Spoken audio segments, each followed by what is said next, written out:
ఉద్యోగులు, పెన్షనర్లు, ఉపాధ్యాయులకు సంబంధించిన సమస్యల పట్ల సపోర్టివ్‌గా మన ఛానెల్‌లో వీడియోస్ వస్తాయి. మన వీడియోస్ అన్నీ ప్రజాప్రతినిధులందరికీ చేరేలా షేర్ చేయండి, లైక్ చేయండి, సబ్స్క్రైబ్ చేసుకోకపోతే వెంటనే సబ్స్క్రైబ్ చేయండి. మన ఛానెల్‌లో ప్రతి అప్డేట్ ఉద్యోగులకు సంబంధించి వాస్తవమైన అప్డేట్స్ అయితే వస్తాయి. ఇక వివరాలకెళ్తే ఏపీ ఉద్యోగులు, పెన్షనర్లు, ఉపాధ్యాయులైతే చాలా ఆర్థిక సమస్యలైతే ఎదుర్కొంటున్నారు. ఇక్కడ ప్రతి సంవత్సరం లక్షల్లో ఇన్‌కమ్ టాక్స్ చెల్లిస్తున్నారు. ఏ ప్రభుత్వ పథకము వర్తించదు. ఈహెచ్ఎస్ కార్డ్ సరిగా పనిచేయదు. తర్వాత ఉద్యోగులకు సంబంధించి ఖాళీలు ఎక్కువ ఉండడంతో పని భారం కూడా పెరిగింది. ధరలు కూడా పెరుగుతున్నాయి. కానీ జీతం మాత్రం పెరగడం లేదు. దసరా, దీపావళి సందర్భంగా మరి ఏపీ ప్రభుత్వం ఉద్యోగులకి పెండింగ్‌లో ఉన్న 4 డీఏల్లో కనీసం 2 డీఏలు ఇస్తారని చెప్పి ఆశతో ఎదురు చూశారు. కానీ అసలు ఒక డీఏ ఇచ్చి చేతులు దులుపుకున్నారు. దానికి కూడా ఎన్నో వాయిదాలు పెట్టి మెలికలతో కూడినటువంటి ఉత్తర్వులైతే జారీ చేశారు. ఇది మాత్రం అన్యాయం అని చెప్పుకోవచ్చు.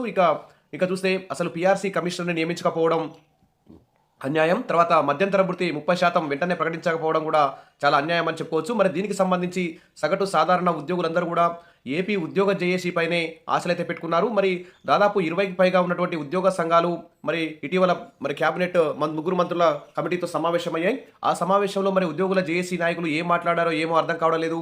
మరి ఊరుకూరుకనే ప్రభుత్వం చెప్పిన కల్లబొల్లి మాటలు విని వెంటనే వెనక్కి వచ్చేశారు. మరి ఈ ప్రభుత్వంతో జరిగిన చర్చలు సఫలమైనట్లే హర్షమైతే వ్యక్తం చేస్తూ ఉద్యోగ సంఘాల జేఏసీ నాయకులైతే ప్రకటనలు అయితే చేశారు. ఇది మాత్రం అన్యాయం అని చెప్పి ఉద్యోగులందరూ కూడా భావిస్తున్నారు. అసలు ఒక డీఏ ఇచ్చినప్పుడు 4 డీఏలు పెండింగ్లో ఉన్నాయి. పీఆర్సీ కమిషన్ నియమించలేదు. మధ్యంతర భృతి మీద ఎలాంటి ఉత్తర్వులు ఇవ్వలేదు. అలాంటి సందర్భంలో ఏపీ ఉద్యోగ జేఏసీ వెంటనే ఒక అత్యవసర సమావేశాన్ని ఏర్పాటు చేసుకోవాల్సినటువంటి అవసరం అయితే ఉంది. మరి ఈ అత్యవసర సమావేశాన్ని ఏర్పాటు చేయకపోవడం, ఏపీ ఉద్యోగ జేఏసీ ఈ అత్యవసర సమావేశానికి పిలుపునివ్వకపోవడం పట్ల అయితే ఉద్యోగులందరూ కూడా అసంతృప్తిగా ఉన్నారు. వెంటనే మరి మరొక డీఏ కూడా జనవరి 2026 నుంచి పెండింగ్లో రాబోతుంది. మళ్ళీ 4 డీఏలు పెండింగ్లో ఉన్నాయి. 30,000 కోట్ల పెండింగ్ బిల్స్ ఉన్నాయి. ఇదే విధంగా వైఎస్ జగన్ హయాం నుంచి ఇప్పుడు చంద్రబాబు నాయుడు హయాం వరకు కూడా ఈ విధంగా పెండింగ్లతో ముందుకు పోతే అసలు మధ్యంతర భృతి ఎప్పుడు ఇస్తారు, పీఆర్సీ కమిషన్ ఎప్పుడు ఇస్తారు, డీఏలన్నీ ఎప్పుడు క్లియర్ చేస్తారు, పెండింగ్ బిల్స్ అన్ని ఎప్పుడు క్లియర్ చేస్తారు అని అర్థం కాని పరిస్థితిలో ఉన్నారు ఉద్యోగులందరూ కూడా. కాబట్టి వెంటనే ఉద్యోగ సంఘ చేసి అత్యవసర సమావేశానికి పిలుపునివ్వాలి. ఆ సమావేశంలో ప్రభుత్వానికి ఒక అల్టిమేటం కూడా జారీ చేయాలి. ఎందుకంటే ఉద్యోగులు కష్టపడి 9 గంటల నుంచి 4 గంటల వరకు పనిచేస్తున్నారు. వారికి కూడా కుటుంబాలు ఉన్నాయి, పిల్లలు ఉన్నారు. వారు కూడా ఇప్పుడు ప్రస్తుతం పెరుగుతున్న ధరలతో చాలా ఇబ్బందులు అయితే ఎదుర్కొంటున్నారు. కాబట్టి ఉద్యోగ సంఘాల జేఏసీ మీదనే ఉద్యోగులందరూ కూడా ఆశలు పెట్టుకున్నారు. ఇక్కడ దీనికి సంబంధించి చూద్దాం. ఎన్జీఓ సంఘం అంటే ఉద్యోగుల గొంతుక. ఈ ప్రకటన చాలా స్వీట్గా అనిపిస్తుంది. కానీ నిజంగా వాస్తవంగా వ్యవహరించే పరిస్థితి చూస్తే మాత్రం మరి ప్రభుత్వం ఏర్పడి 2 సంవత్సరాలు అయింది. గతంలో వైఎస్ఆర్ జగన్ ప్రభుత్వ హయాంలో కూడా మరి ఉద్యోగ సంఘాలు ఏం చేశాయో ఏమో అర్థం కాని పరిస్థితి. ప్రస్తుతం కూడా 2 సంవత్సరాలు అయింది ప్రభుత్వం ఏర్పడి. ఇంతవరకు కూడా ప్రభుత్వం మీద ఒత్తిడి తీసుకురాలేదు. ఒక్కసారి ఉద్యమ కార్యాచరణ పిలుపునిస్తే ప్రభుత్వం కొంతవరకు దిగొచ్చే అవకాశం అయితే ఉంది. ఎందుకంటే వేల కోట్లు, లక్షల కోట్లు ఖర్చు పెట్టి వివిధ పథకాలను అభివృద్ధి చేస్తున్నారు. తర్వాత 3 లక్షల కోట్ల బడ్జెట్లో ఉద్యోగులకి 30-40 వేల కోట్లు పెట్టడం ప్రభుత్వానికి పెద్ద భారమేం కాదు. కానీ ఉద్యోగ సంఘాల జేఏసీ మీదనే ఉద్యోగ సంఘాలు మండల స్థాయి నుంచి జిల్లా, రాష్ట్ర స్థాయి వరకు ఒక సమైక్యంగా ఒక మంచి ఐక్యంగా పోరాటం చేయడం ద్వారా ఖచ్చితంగా ఉద్యోగులు తమ యొక్క సమస్యలను ఆర్థికేతర సమస్యలన్నింటినీ పరిష్కరించుకోవచ్చు. దీనికి ఎన్జీఓ ఏపీ ఉద్యోగ జేఏసీ కూడా కీలక పాత్ర పోషించాలి. వారు అత్యవసర సమావేశాన్ని పెట్టుకొని ఒక కీలక నిర్ణయాన్ని తీసుకొని ప్రభుత్వం మీద ఒత్తిడి తీసుకురాకుంటే మాత్రం సగటు సాధారణ ఉద్యోగులైతే ఉద్యోగ జేఏసీ మీద చాలా అసంతృప్తిగా ఉన్నారు. ఇక్కడ చూద్దాం. ఎన్జీఓ సంఘం అంటే ఉద్యోగుల గొంతుక. ఇలా ఉంటే మాత్రం అందరూ కూడా హ్యాపీనే. ఎందుకంటే ఈ ప్రకటన ఎంత స్పీడ్గా ఇచ్చారో అంత స్పీడ్గా కూడా ప్రభుత్వం మీద కూడా మరి ఒత్తిడి తీసుకొచ్చే విధంగా ఎన్జీఓ సంఘం యొక్క చర్యలు కూడా ఉండాలి. డిమాండ్ల సాధనలో వెనకడుగు వేయం. ముఖ్యమంత్రి స్పందన ఆశావాహం. హెల్త్ కార్డులపై ఇచ్చిన హామీ నెరవేర్చాలి. ఏపీ ఎన్జీఓ రాష్ట్ర అధ్యక్షుడు విద్యాసాగర్ అంటే ఇక్కడ న్యూస్ చూస్తున్నాం. ఇక్కడ 44% ఫిట్మెంట్తో వేతన సవరణ చేయాలంటూ కూనంనేని డిమాండ్. ఘనంగా టీఎంఈయు డైమండ్ జూబ్లీ ఉత్సవాలంటే ఇక్కడ చూస్తున్నాం.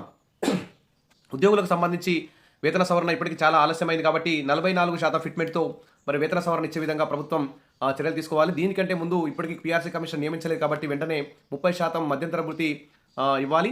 ఇచ్చిన తర్వాత వెంటనే మరి పీఆర్సీ కమిషన్ రిపోర్ట్ కూడా తొందరగా నియమించి తొందరగా రిపోర్ట్ తెప్పించుకునే విధంగా ప్రభుత్వం చర్యలు తీసుకునే విధంగా మరి ఉద్యోగ సంఘాల జేఏసీ, ఏపీ ఎన్జీఓ అందరూ కూడా అన్ని సంఘాలు ఐక్యంగా పోరాటం చేయాలి. లేకపోతే మాత్రం ఉద్యోగుల సమస్యలు పరిష్కారం కావు.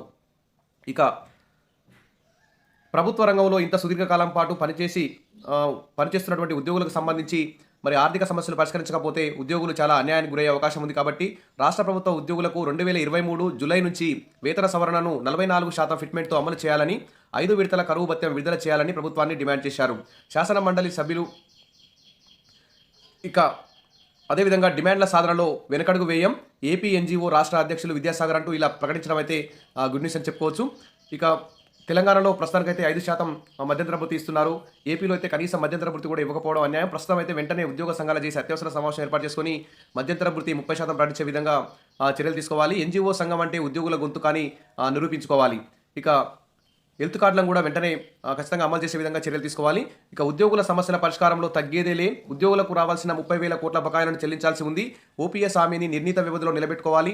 కాంట్రాక్ట్ అవుట్సోర్సింగ్ ఉద్యోగులకు సంక్షేమ పథకాలు అమలు చేయాలి. గ్రామ వార్డు సచివాలయ ఉద్యోగులకు నోషనల్ ఇంక్రిమెంట్ అమలు చేయాలి అంటూ ఏపీ ఎన్జీఓ నేత విద్యాసాగర్ కీలక డిమాండ్ అయితే చేశారు. ఇదే స్పీడ్తో అసలు అన్ని ఉద్యోగ సంఘాలు కలిసి ఒక మీటింగ్ ఖచ్చితంగా వెంటనే ఏర్పాటు చేసుకోవాలి వారం రోజుల్లో. ఎందుకంటే త్వరలో బడ్జెట్ కూడా రాబోతుంది. ఆ బడ్జెట్ ముందు ఉద్యోగ సంఘాలు చేసి కనీసం ఉద్యమ కార్యాచరణని ప్రకటించాలి. ప్రభుత్వానికి మరొకసారి క్యాబినెట్ సబ్ కమిటీతో మళ్ళీ ఉద్యోగ సంఘాలు చేసి మీటింగ్ పెట్టుకునే విధంగా ఏర్పాటు చేసుకోవాలి. గతంలో జాయింట్ స్టాఫ్ కౌన్సిల్ మీటింగ్ కూడా నిర్వహించారు, అది ఫెయిల్ అయిపోయింది. తర్వాత మొన్న నిర్వహించిన 3 మంత్రులతో కూడినటువంటి క్యాబినెట్ సబ్ కమిటీ కూడా అది కూడా ఫెయిల్ అయిందని చెప్పుకోవచ్చు. ఎందుకంటే ఆ సమావేశంలో అంత హైడ్రామా హంగామా మధ్య పెద్ద 2-3 రోజుల పాటు ఉద్యోగ సంఘాల జేఏసీతో మీటింగ్ పెడుతున్నామని చెప్పి ప్రభుత్వం ప్రకటించింది. సీఎం స్థాయిలో నిర్ణయాలు తీసుకున్నారు. కానీ ఎన్నో సమస్యలుంటే కొండను త్రవ్వి ఎలకన పట్టిన సందంగా ఒక్క డిఏనిచ్చి చేతులు దుట్టుకున్న ప్రభుత్వం మీద ఒత్తిడి తీసుకురావాలి ప్రభుత్వం ఉద్యోగ సంఘాల జేఏసీ. ఇక ఉద్యోగులకు సంబంధించి ప్రతి ప్రమోషన్లు కానీ ట్రాన్స్ఫర్లు కానీ పారదర్శకంగా జరిగే విధంగా ప్రభుత్వం చర్యలు తీసుకోవాలి. ఖాళీ పోస్టులన్నింటినీ వెంటనే భర్తీ చేయాలి. ఉద్యోగులకు సంబంధించి ఇతర సర్వీస్ మ్యాటర్స్ అన్నింటినీ కూడా టీచర్లకు సంబంధించి కూడా అన్నీ కూడా క్లియర్ చేసే విధంగా ఏపీ ప్రభుత్వం చర్యలు తీసుకోవాలి. ఇక కాంట్రాక్ట్ అవుట్సోర్సింగ్ ఉద్యోగులకు సంబంధించి కూడా వెంటనే వారందరినీ కూడా రెగ్యులేట్ చేయాలి. ఇక ప్రస్తుతం నెక్స్ట్ ఈ సంవత్సరం 2026 నుంచి కాంట్రాక్ట్ అవుట్సోర్సింగ్ పద్ధతిలో ఉద్యోగులు తీసుకోకుండా ప్రతి ఉద్యోగిని కూడా రెగ్యులర్ ప్రాతిపదికగా తీసుకోవాలని చెప్పేసి ఉద్యోగులు అయితే డిమాండ్ చేస్తున్నారు. ఎందుకంటే కాంట్రాక్ట్ అవుట్సోర్సింగ్ ఉద్యోగాలు నియామకం చేయడం ద్వారా ఇక్కడ వారికి తక్కువ జీతం శ్రమ దోపిడీ అయితే జరుగుతుంది. కాబట్టి అసలు కాంట్రాక్ట్ అవుట్సోర్సింగ్ వ్యవస్థనే తీసేయాలి. తర్వాత సిపిఎస్ని కూడా వెంటనే రద్దు చేసి ఓపీఎస్ని కూడా వెంటనే అమలు చేసే విధంగా ఇక్కడ ఉద్యోగ సంఘాల జేఏసీ అయితే ఇక్కడ ప్రభుత్వం మీద ఒత్తిడి తీసుకురావాలి. వెంటనే ఇక్కడ ఉద్యోగులైతే మొన్నటి దీపావళి ముందు తీసుకున్న ప్రభుత్వ నిర్ణయాన్ని అయితే చాలా వ్యతిరేకిస్తున్నారు. ఒక్క డిఏతో సరిపెట్టుకోవడం అయితే వారు జీర్ణించుకోలేకపోతున్నారు ఉద్యోగులు. కాబట్టి ఉద్యోగుల అసంతృప్తిని, ఉద్యోగుల యొక్క ఆందోళనని, ఉద్యోగుల యొక్క ఆర్థిక నష్టాన్ని పూడ్చడానికి ఏపీ ఉద్యోగ సంఘాల జేఏసీ కీలక పాత్ర అయితే పోషించాలి. ఇక ఉద్యోగులు కూడా మరి ఉద్యోగ సంఘాల జేఏసీకి అండగా నిలిచి ఐక్యంగా పోరాటాలు చేయాల్సిన అవసరం ఉంది. ఇక డిమాండ్ల సాధనలో వెనకడుగు వేయమంటూ ఏపీ ఎన్జీఓ రాష్ట్ర అధ్యక్షులు విద్యాసాగర్ ప్రకటించడం ఇక గుడ్ న్యూసే. మరి ఇదే స్పీడ్లో మరి ఉద్యోగులందరికీ కూడా 44% ఫిట్మెంట్తో వేతన సవరణ చేసే విధంగా కూడా ఇక్కడ ప్రభుత్వం చర్యలు తీసుకోవాలి. ఇక ఎన్జీఓ సంఘం అంటే ఉద్యోగుల గొంతు కానీ అక్కడ ప్రకటించడం ఉద్యోగులకు కొంచెం ఆత్మస్థైర్యం కలిగించే విధంగా ఉంది. కానీ ఈ ప్రకటనని వాస్తవం చేసే విధంగా ఉద్యోగ సంఘాల జేఏసీ ప్రవర్తించాలి. ఇక ప్రభుత్వం మాటలకు తలొగ్గి సమావేశాల నుంచి బయటికి రావడం, ప్రభుత్వం ఏది చెప్తే అది గంగిరెద్దులాగా విని బయటికి రావడం వల్ల అయితే ఇక్కడ ఉద్యోగులే నష్టపోతున్నారు. కాబట్టి ఏపీ ఎన్జీఓ సంఘం, ఏపీ ఉద్యోగుల జేఏసీ వెంటనే అత్యవసర సమావేశాన్ని ఏర్పాటు చేసుకొని ఉద్యోగుల ఆర్థిక సమస్యలన్నింటినీ పరిష్కరించే విధంగా మరొక్కసారి మరి ఉద్యమ కార్యాచరణ ప్రకటిస్తారా, మరి ప్రభుత్వాన్ని బతిలాడి ఈ తమ యొక్క సమస్యలు పరిష్కరించుకుంటారా, ప్రతిపక్షాల సపోర్ట్ తీసుకొని ప్రభుత్వం మీద ఒత్తిడి తీసుకొస్తారా, ఏ విధంగా మరి చేస్తే బాగుంటుందో ఒక కీలక నిర్ణయాన్ని తీసుకోవాలి. అప్పుడే మరి ఉద్యోగుల సమస్యలు అయితే పరిష్కరించబడతాయి. ప్రస్తుతానికైతే ఏపీ ఉద్యోగులకు ఇంకా 2 డిఏలు వెంటనే ఇవ్వాలి, మధ్యంతర భృతి 30% ఇవ్వాలి, పీఆర్సీ కమిషన్ నియమించి 44% ఫిట్మెంట్తో ఖచ్చితంగా పీఆర్సీ కూడా ఇవ్వాల్సిన బాధ్యత ఏపీ ప్రభుత్వం మీద ఉంది. ఆ బాధ్యత ఏపీ ఉద్యోగ జేఏసీ మీద కూడా ఉందని ఉద్యోగ జేఏసీ కూడా గుర్తించాలి.